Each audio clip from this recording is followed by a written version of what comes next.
Hey everyone, welcome to Group Text. Well, I don't know anyone who's missed this so far. The new documentary, Where is Wendy Williams, is on Lifetime right now. The talk show host is the subject of a new 4-part docuseries called Where is Wendy Williams, now airing on Lifetime, and its executive producers, Erica Hanson and Mark Ford, are joining me today to discuss it. The embattled self-quote queen of media, unquote, was no stranger to grabbing the attention of the spotlight and saying what was on her mind on her syndicated talk show and radio programs. But over the past few years, erratic behavior and health issues caused Wendy to lose her job, control over her money, and so much more. With her family's help, she sought treatment, which sadly revealed numerous health concerns, as well as an ongoing battle with alcohol addiction. We have so much to get into. Mark Ford and Erica Hanson, welcome to Group Text. Okay, I binge watched the entire thing. So I'm going to assume listeners know who Wendy Williams is. But for those who don't know the real details leading up to her fall from grace, such a popular daytime talk show, give them the cliff notes of where you decided there's something here. Well, this project came about in 2022. It was a continuation, supposed to be a kind of a continuation of the first documentary we did with Wendy on Lifetime called What a Mess, which was, by the way, her title that she chose. And it was really supposed to be about Wendy's next chapter in life after her divorce, after losing her show, and kind of putting her life together and relaunching her career. There were plans for a podcast called The Wendy Williams Experience. And there was kind of a whole new management team and, steps being put into place to try to, get Wendy back into a career.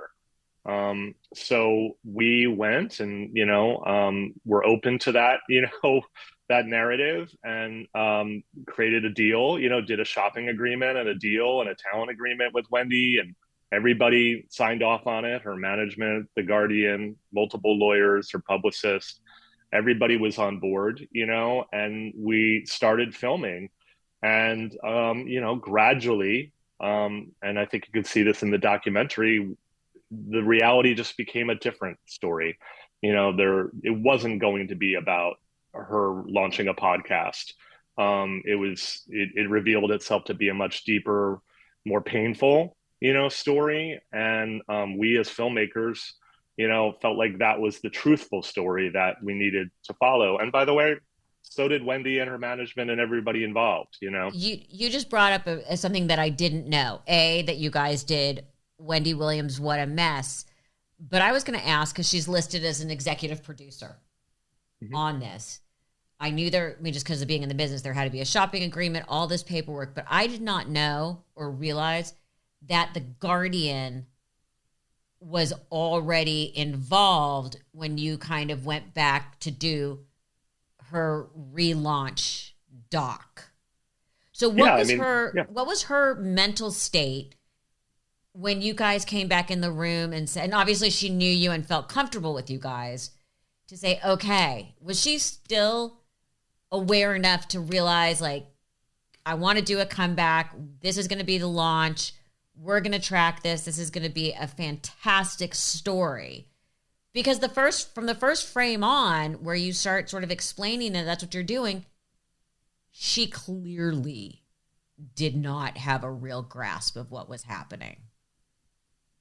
It was very up and down, as you can imagine, so there were conversations, of course, off camera as well, that took place during the course of this. And many weeks, if not months, of going back and forth on legal agreements, but, the first, kind of time we sat down with Wendy and spoke to her, she was, in her management's words, she had been drinking, and it wasn't a good day. And that was a very brief shoot, Yes. I think you see that in the top of the documentary. It's my voice that you hear, talking to her, and we maybe shot for an hour, with her that day, because we felt like it just wasn't, going to be helpful to continue filming with her. But when we, looked at the footage and talked to management about it, there was a whole nother conversation of like, she's had a really tough day, but she still really wants to do this. She was out of it that day, guys. Like she's going into, a treatment center, and this is all documented in the film. We're very transparent, right, about the Oh, process totally. of everything that we encountered along the way. And then it was more, discussions and agreements. And as she came out of the treatment center, there were more off camera and then on camera, conversations about like where we're going with this. Wendy was excited about it. We actually showed Wendy the footage that we shot, that original day. She loved it, was not, worried about it, was very open about her substance abuse issues and, wanted to talk about it. She talked about them on her show.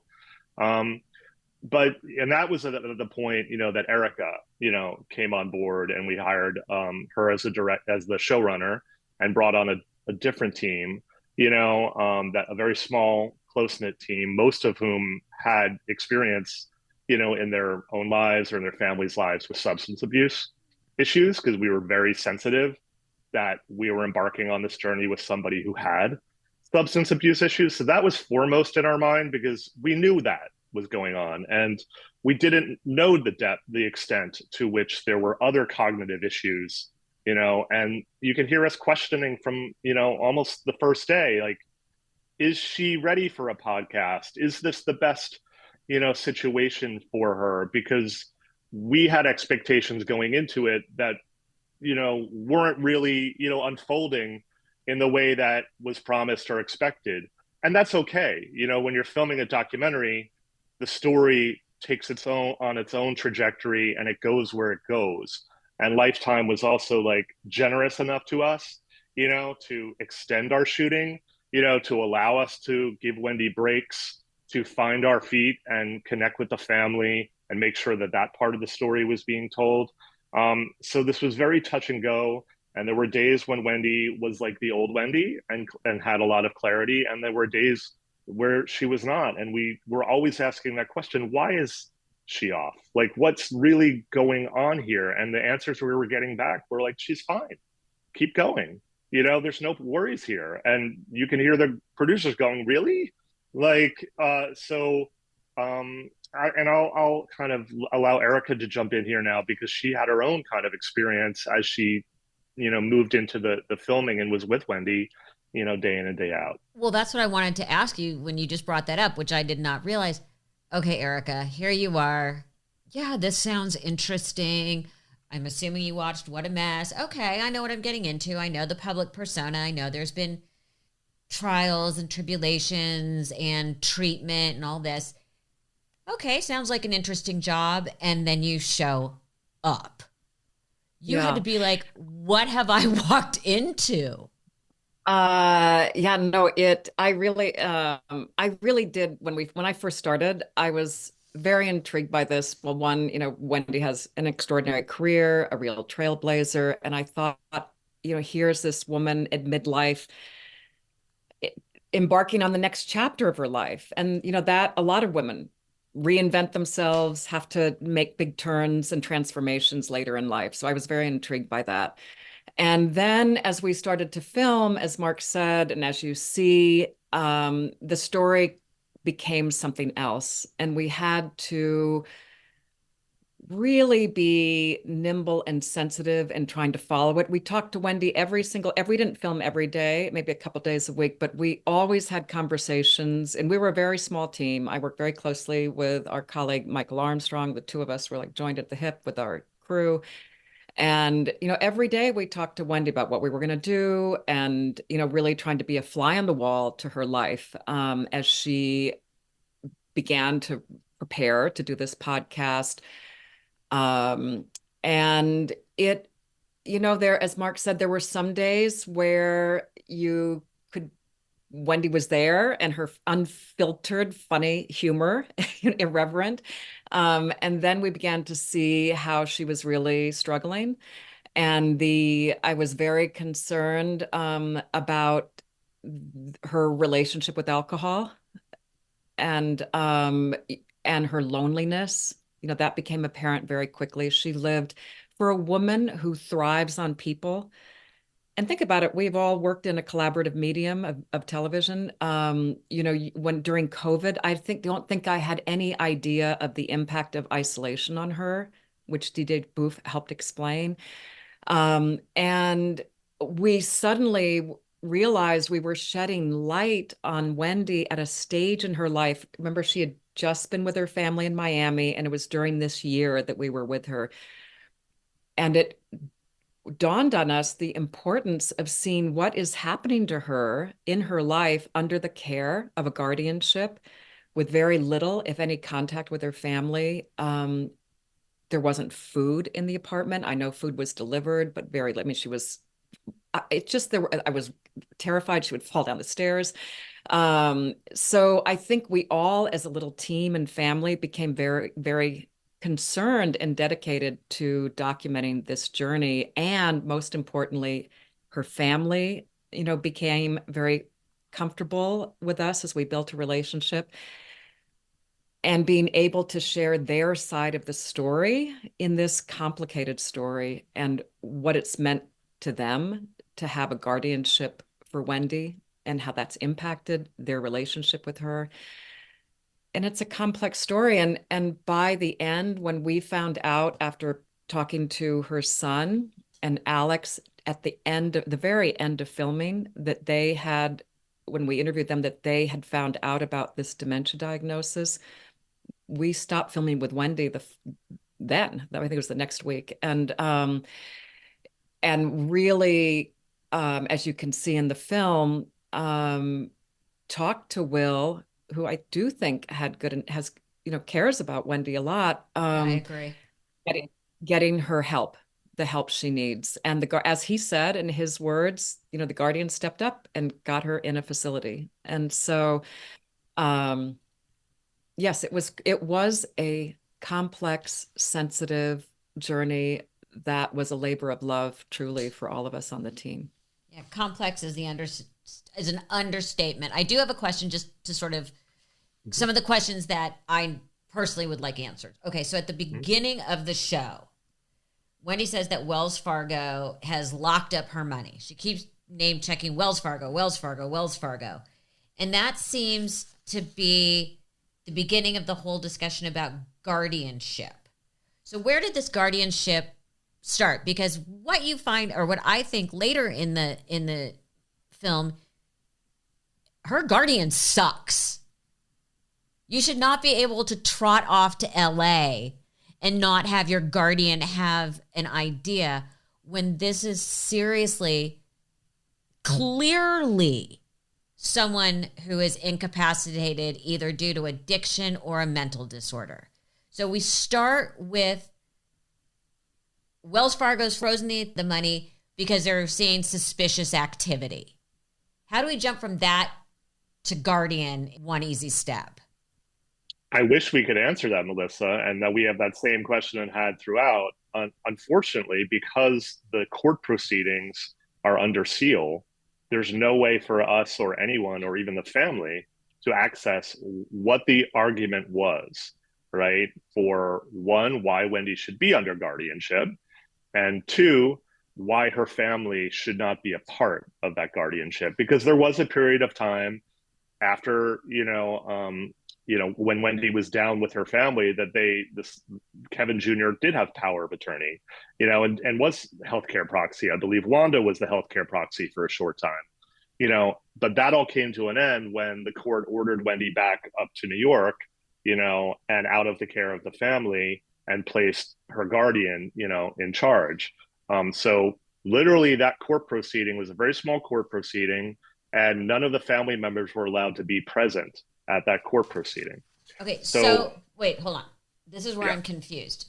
Yeah. And you're making it much clearer, but I need bite-sized pieces. So you're telling me that because of the perception of financial malfeasance, look at my big words today, any bank can go to a court and say, hey, this person clearly isn't doing a right thing and we want them to have a guardian. Who started Yes, that's correct. That's my understanding. Every state has different laws, but it's astoundingly easy Yeah. to file a petition for guardianship in most of these courts, and a lot, and it doesn't have to be a bank. It could be pretty much anyone in some states that just has suspicions or has an agenda. And look, God, I hope my son doesn't hear this.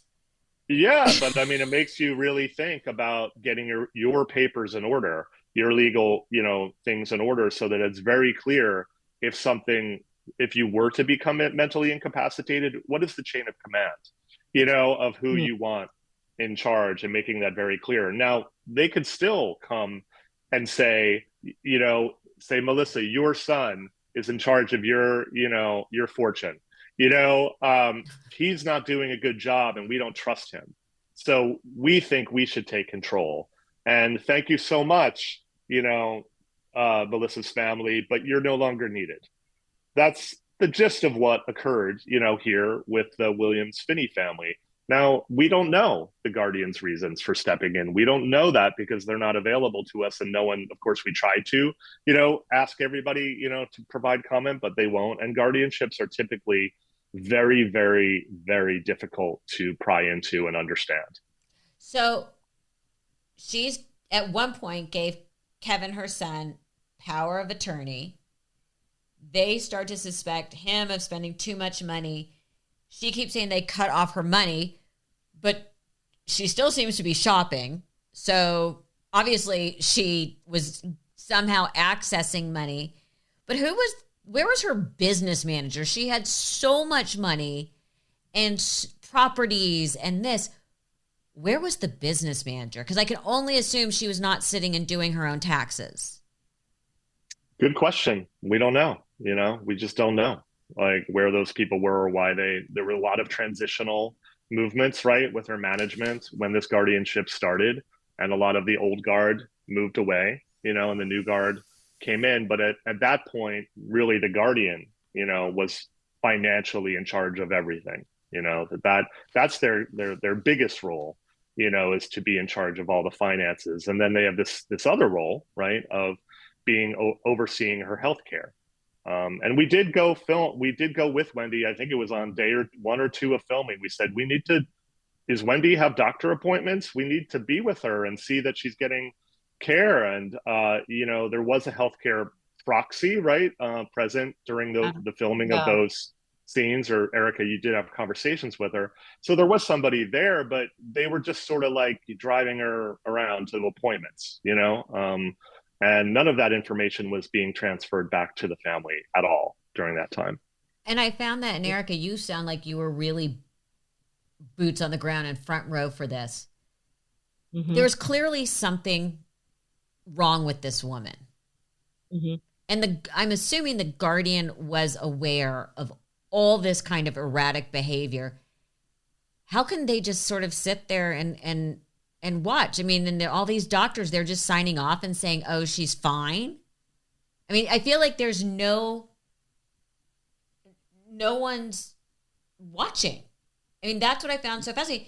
You guys are the only ones watching. And supposedly she's got the guardian and the financial guardian and doctors and a medical proxy. It was like crickets. Melissa, that's what it felt like. And that's why we honestly kept filming because we were more scared about what would happen if we went away than if we stayed. And we always knew that we could always film this footage. And if we all agreed down the road that it shouldn't air, it wouldn't air. And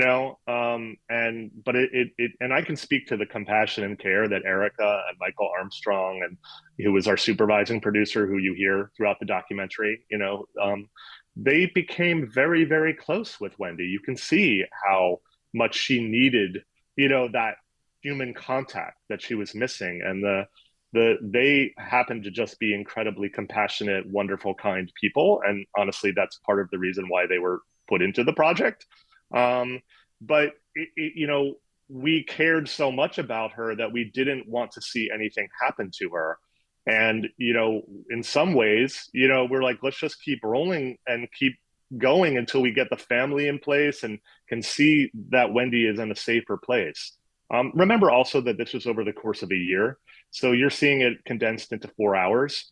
So there were lots of ups and downs and highs and lows and conversations occurring, across that year that were very complex. And there were many days when we like wanted to stop, and we just felt like it was important to go on once the truth started revealing itself, that this is a woman who's alone in her apartment, suffering, lonely, in danger, honestly, and she's under a legal guardianship, and no one on the guardianship will take our call. They Yeah. won't respond to us. They won't answer our calls. We were even just calling to say, can we speak off camera about the situation? Because there were times where we were alarmed, and of course, we were speaking to Will, her manager, who was there every day and was also in many ways a caretaker for Wendy. But we didn't know how much of that conversation was getting through, to the Guardian or not, because Will was the conduit through which all communications to the Guardian went. But yeah, I think, and I can't overstate how much we were concerned about her well-being and wanted to be there to make sure she was okay for a large part of the filming, especially later on. Yeah. One thing I never saw, and the public never saw, and I never saw, even in the professional and slightly personal, not overtly personal situations. I was shocked, and in asking people, I have found out that it's part of dementia, how rude she was, and disrespectful she was, and angry she was. And I did not, how well versed were you in sort of a lot of the symptoms of dementia that people don't talk about before you got into this?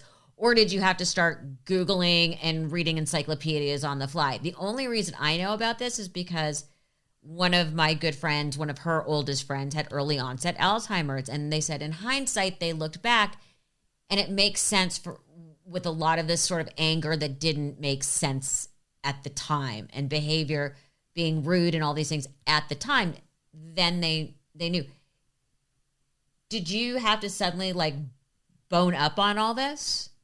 Well, that's a great question. And I think once, the family shared with us that they had been told that she had been diagnosed with dementia, I didn't know until last week about the frontal temporal, or the aphasia.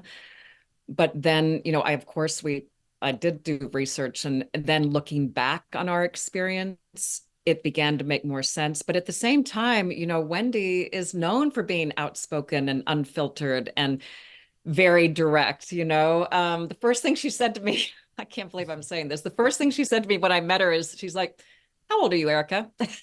And then she's like, "You look your age." And so, she's just like that. You know what I mean? And I was like, but that, there's a humor about Wendy, that she just has always been, speaks her mind, and she is unfiltered. So I sort of thought that was Wendy, and but later, to your point, once I learned more about dementia and, did research, it began to add up more why she might have been rude to the nail technician, but I when that press release came out last week from her team, who we don't really know who that was. I don't know who did that press release. It did make me reflect a lot back, on our journey, and maybe put some things into context. But she was, at times struggling to express herself. And I think there's a moment when I say that to Will, when he says, "Do you think she's able to do a podcast?" And I just, she did struggle to express herself at times. But it was very unclear throughout, just to, how much of this was alcohol abuse and how much of it was something else. Right. Because we're also, we all have friends who are in recovery and, have been through this. And a lot of people are saying, oh, well, that alcohol can cause brain fog, and that it can be a result of this kind of drinking. So without having any information on our hands, there were so many different types of explanations that could make sense as we were moving our way through this. Of course, now in retrospect, we can look back and see, oh, that must have been the dementia. That must have been, the aphasia, and this type of dementia can cause erratic behavior. And Right. we did witness erratic behavior. So it was just very confusing to us all. And believe me, we were asking all these questions in front of and behind the camera, all the way through. And ultimately, the family trusted us. It was a big thing for them, to step forward and say those words, dementia, because no one wanted to be the first person, to say those words. And, but ultimately, they just felt like it was the truth and it needed to be shared.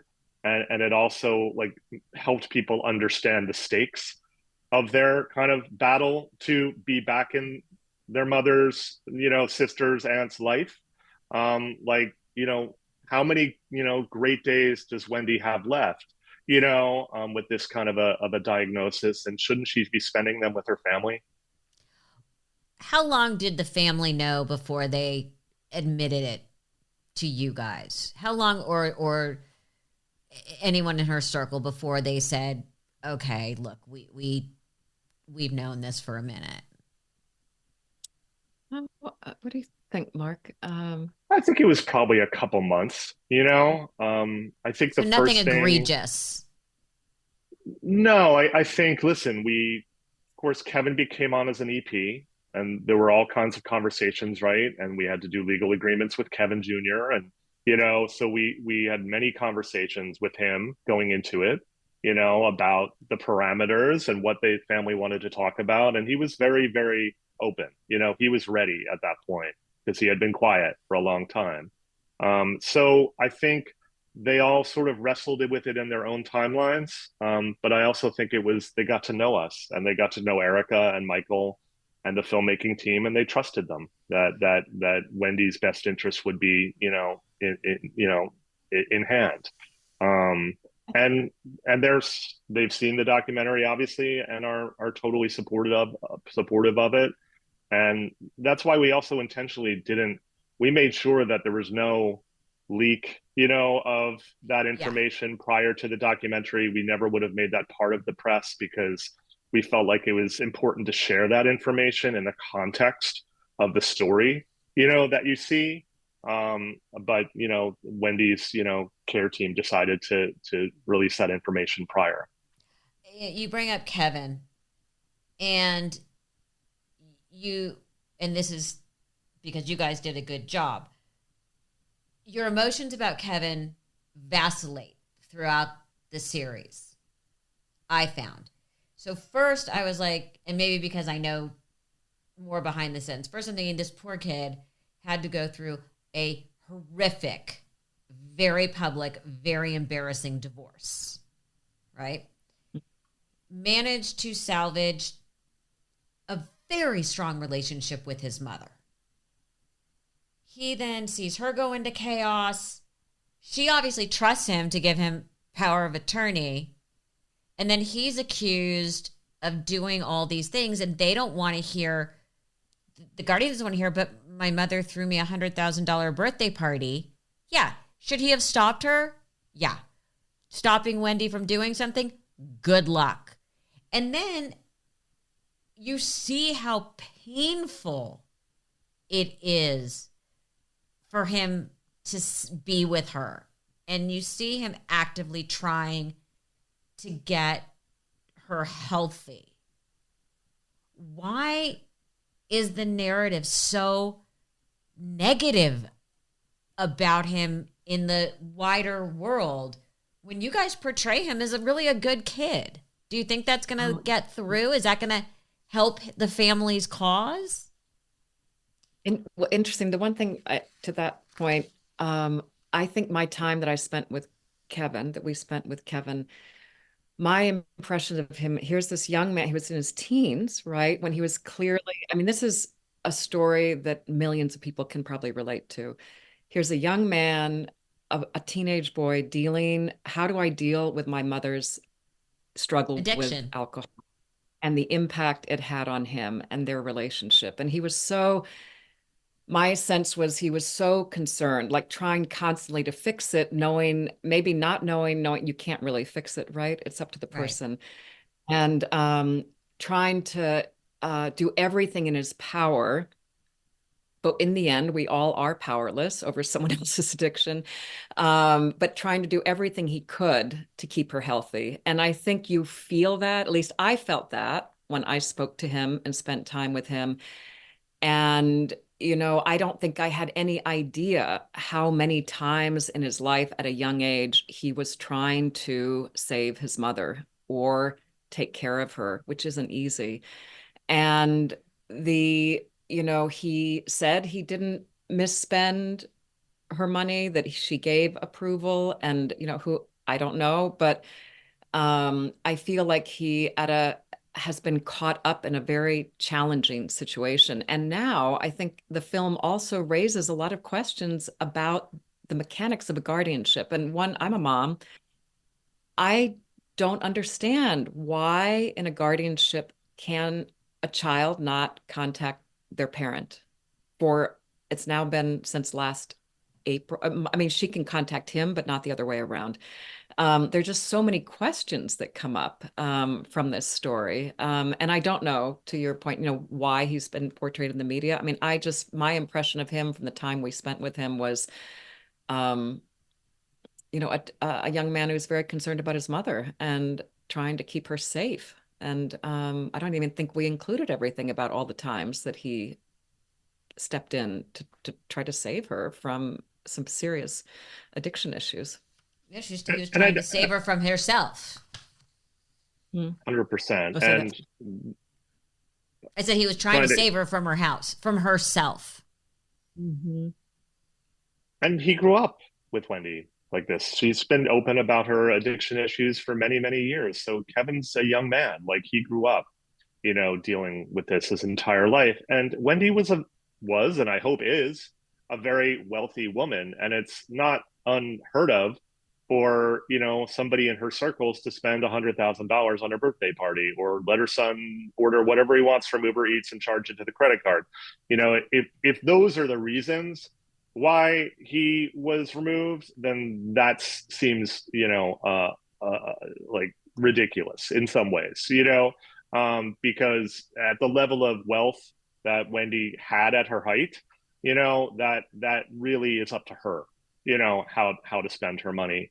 So I think it's important. That's why it's so difficult, Melissa, to get to the bottom of this, because the court proceedings are cloaked in secrecy, and you can't pull the documents and say, what did they say, about the family? What's the reason they gave? And can the family now have a hearing to discount what, the other side is claiming? Or if something was true then, maybe it's not true now, right. And maybe now, a couple of years later, this should be reviewed. And the guardianship is supposed to be reviewed on an annual basis, as a matter of fact, and so maybe that'll happen this year, and the family will be able to go in and simply, explain, and take a role here. But I agree with Erica. Like, even if you want to have someone else handling the finances, Wendy should be able to see her family and feel their touch and be with them and share a meal and share memories. I mean, look how heartbreaking and those scenes with her father were. Her father's 93 years old. Her father's not going to be around forever.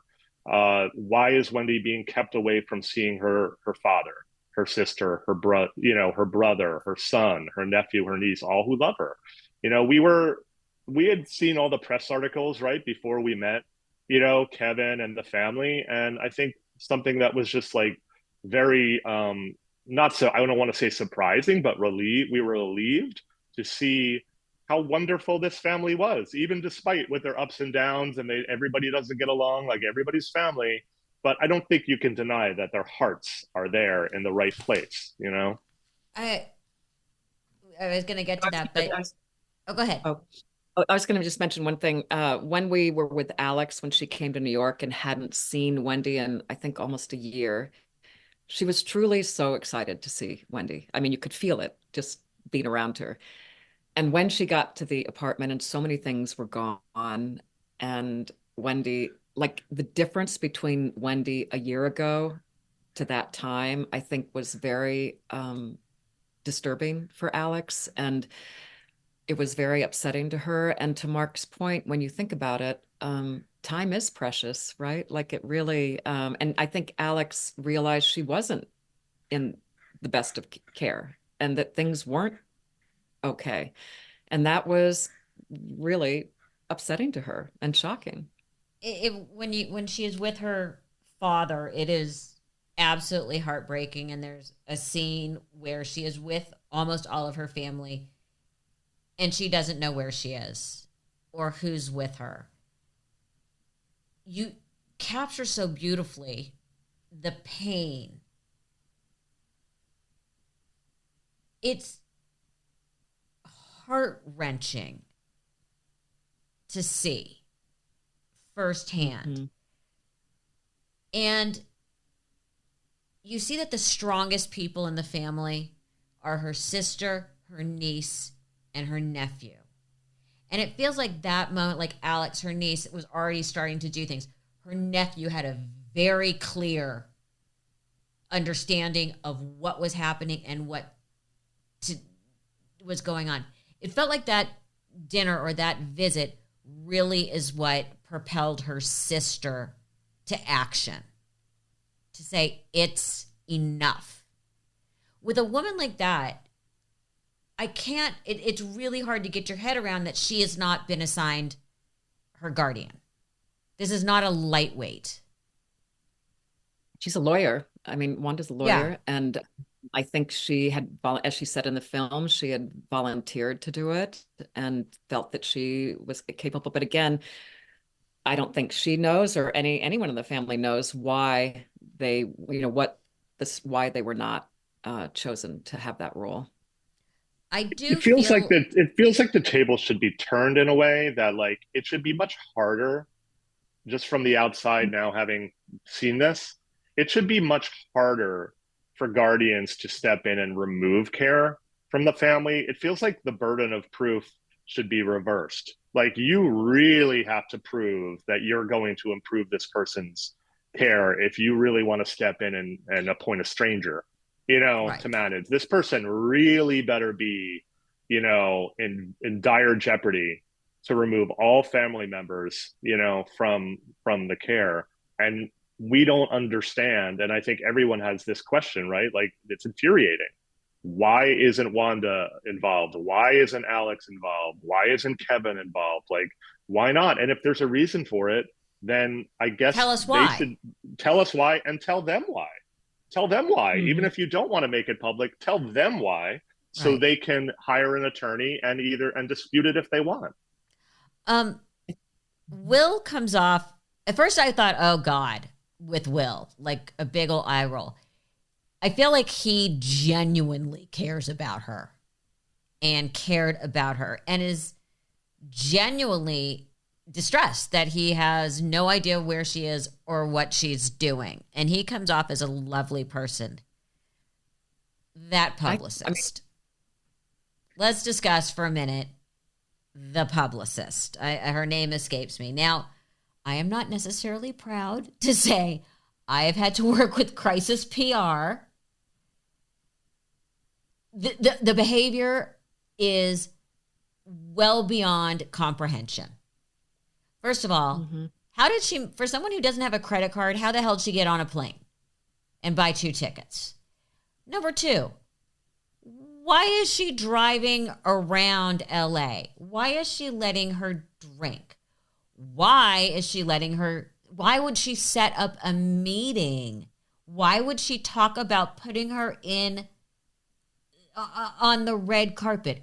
Who is this woman? Where did she come from? And please tell me she's crawled back under whatever rock. Well, I do know that Wendy is no longer employing Sean, to be her publicist. I would hope so. That much I know. And we echo your questions. I think you can hear a lot of the questions directly to Sean.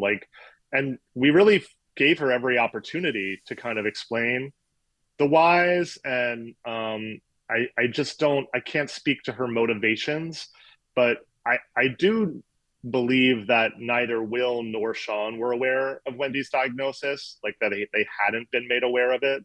I don't know that for a fact, but that I do believe that, and that what was told to us at the time, that they're not aware of any, larger medical issues.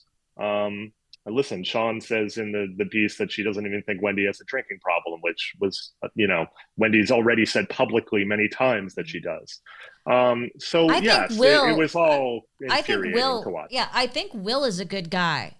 I really do. And I really genuinely believe he cares. If Sean is really operating out of a place in her heart, I've never seen a worse publicist in my life. And I've worked with a lot of publicists. You would know, Melissa. You would know. I'm not going to take that as an affront, but yes. No, yes. Well, no, we've all worked.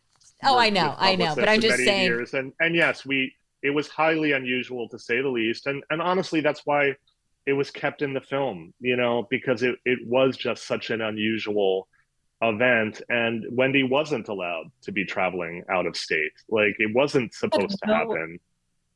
We had no idea that Wendy was in LA. We literally were supposed to film with her the next day, and it was actually Alex. This is not in the film, but we were Zooming with Alex, just talking to her and about her trip to New York, and she said, well, my aunt's in LA. And we're like, no, she's not. We're filming with her tomorrow. And then the next thing we know, Wendy's in LA. I mean, she was in LA, and Sean had taken her the night before, and we had no idea. Will didn't know. I mean, it was just unbelievable.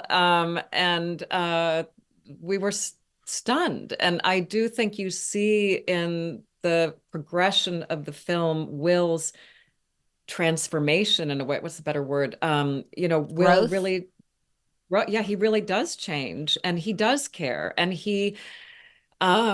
and we saw that. And I think he really, he does care about Wendy, and I really deeply believe that. And he did grow, and he did care, and he did push to get her into a treatment facility.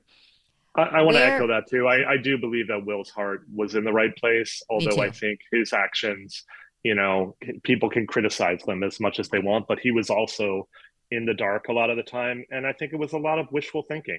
Like, he wanted to believe the best. He wanted to believe that Wendy could get back and have a podcast. And, he's not the most experienced manager in the world, and that's not a dig. He just didn't necessarily know how to pull all the levers, to make this work or have the right conversations about a podcast. But I mean, it also just became clear later on that, she wasn't going to be able to do a podcast. And he copped to that and let go of that narrative, and then kind of, embrace the idea of getting her back with her family, getting her back with her son, making sure that, like, we could, better Wendy's, combat her loneliness, right? Like, and get her back in touch with her community and her world. I believe his intentions were good. I really do believe he genuinely cared. Where is Kevin Sr. through all of this?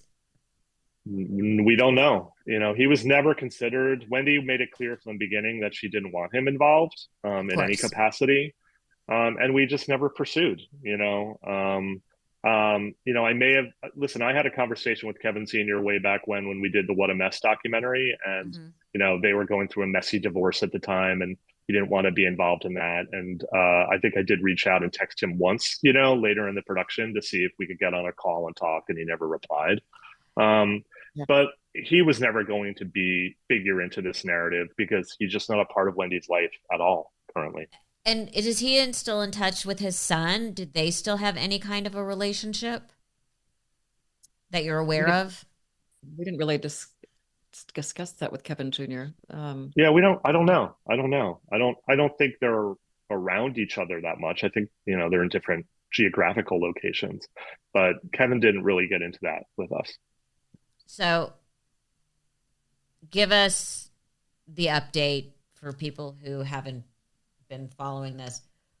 Where is Wendy as of today, and what's happening with her? Well, that is one question that remains unanswered. The title of the documentary is called "Where is Wendy Williams?"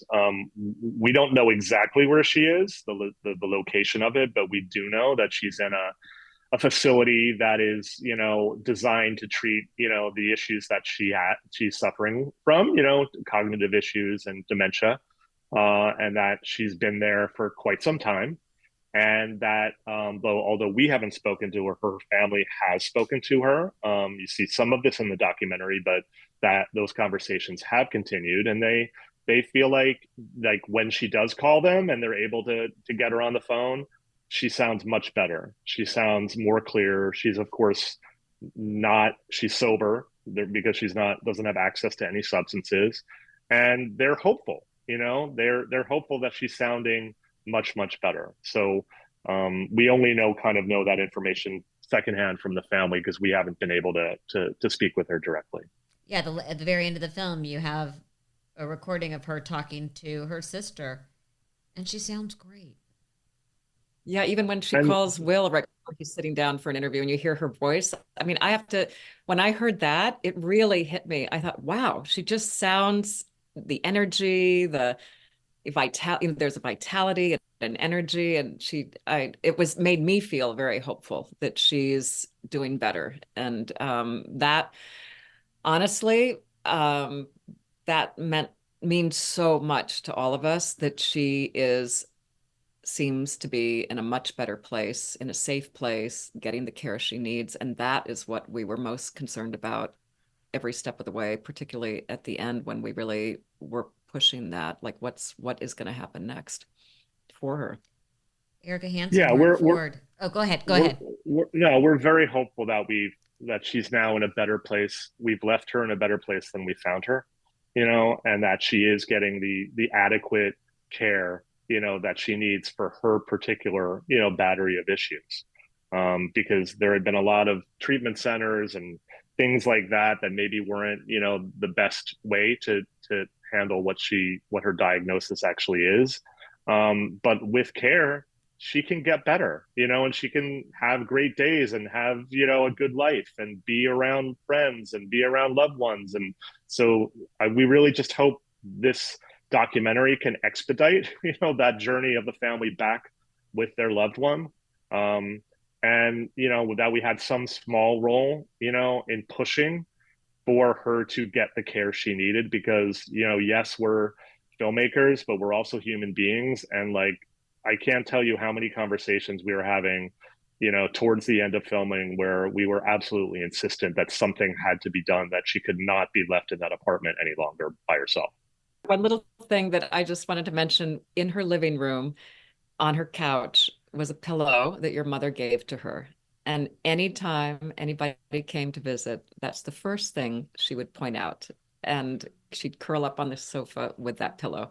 So I just wanted to share that with you, that was, that clearly meant a lot to her. And Melissa, we'll try to find the footage, about it, and send it to you, because she just loved your mother so much. And yeah, it brought her to tears, telling us the story of how much that pillow, meant to Wendy, because she loved your mother so much. Well, thank you so much, Erica Hanson, Mark Ford. Now that you've made me choke up again, not appreciative of that. Whereas Wendy Williams now on Lifetime. Well, thank you. It was really lovely to meet you. Thank you so much. Thank you, Melissa.